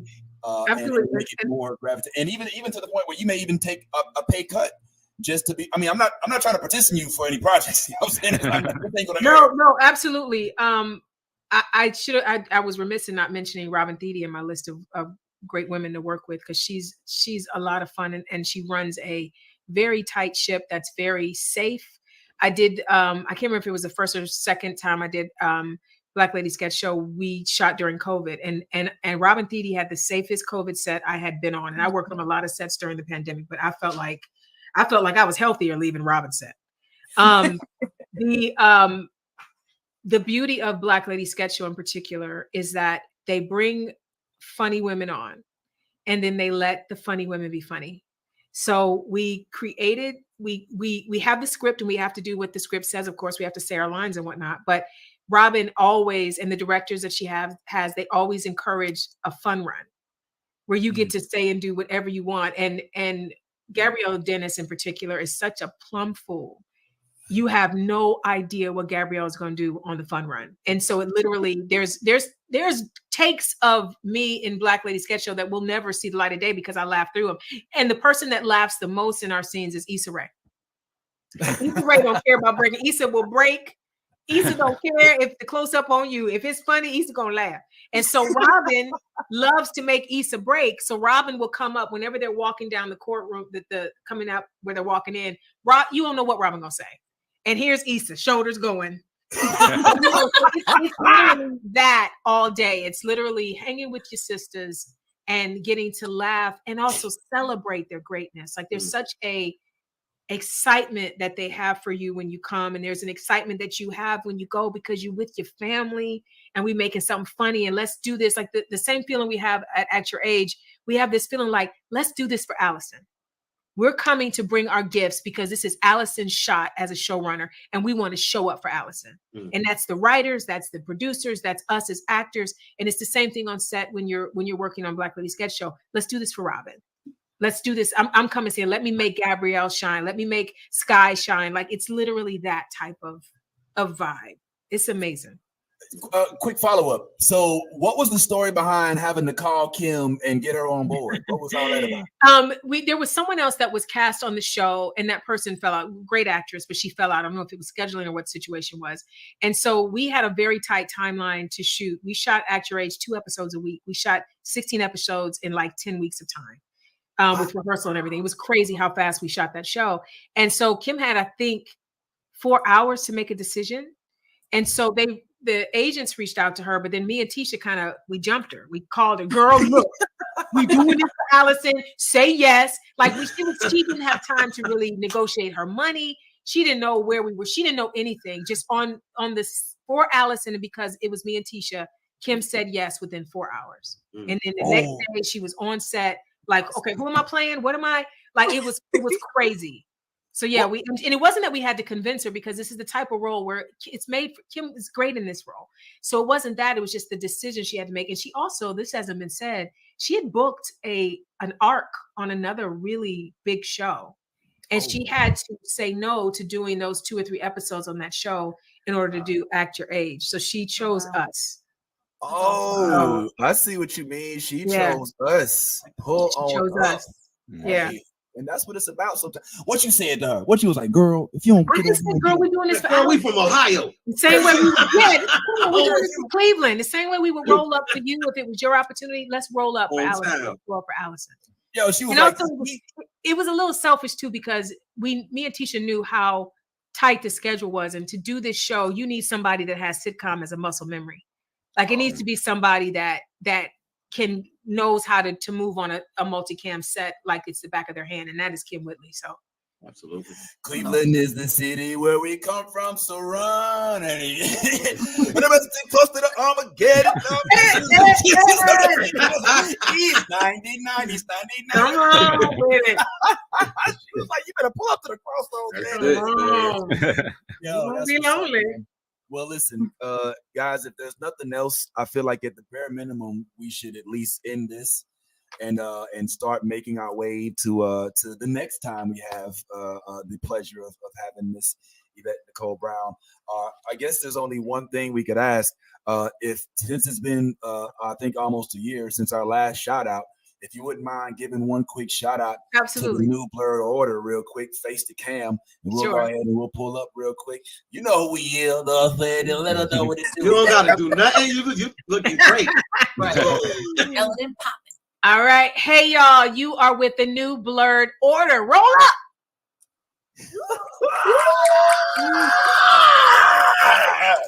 Yes. All day, every day. Well, listen, man, y'all already know what it is. Thank y'all for tuning in with the queen of blurredom, queen of all around good things, and one not afraid to speak her mind. Miss Yvette, let's go ahead and clap it up for y'all, man. She came through, stood around, kept us on top, and even, talked us off a couple ledges. We cannot thank you enough. Legit. And listen, I don't care what. I know that there's a million people that are in your fandom, but there's never going to be a moment in which we are not in your awe and not in awe of you, just in utter, just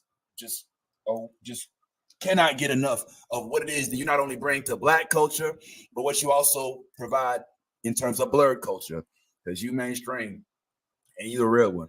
So thank you so kindly. Yeah. Shirt coming in soon. Yes. Don't even worry. I need my merch. Don't worry, I'll be in your messages soon. Talk about this for a second. So we'll go ahead and we'll bid y'all adieu. Thank y'all for tuning in. As we always say on each and every single episode, be yourself. Because if you ain't being yourself and you ain't being authentic, then guess what? You're being fake. And everything we do, if you're gonna go ahead and be a blurred, let that geek flag fly. Hallelujah. Holla. Hey guys, I love the new Blurred Order. You should too. Whoa.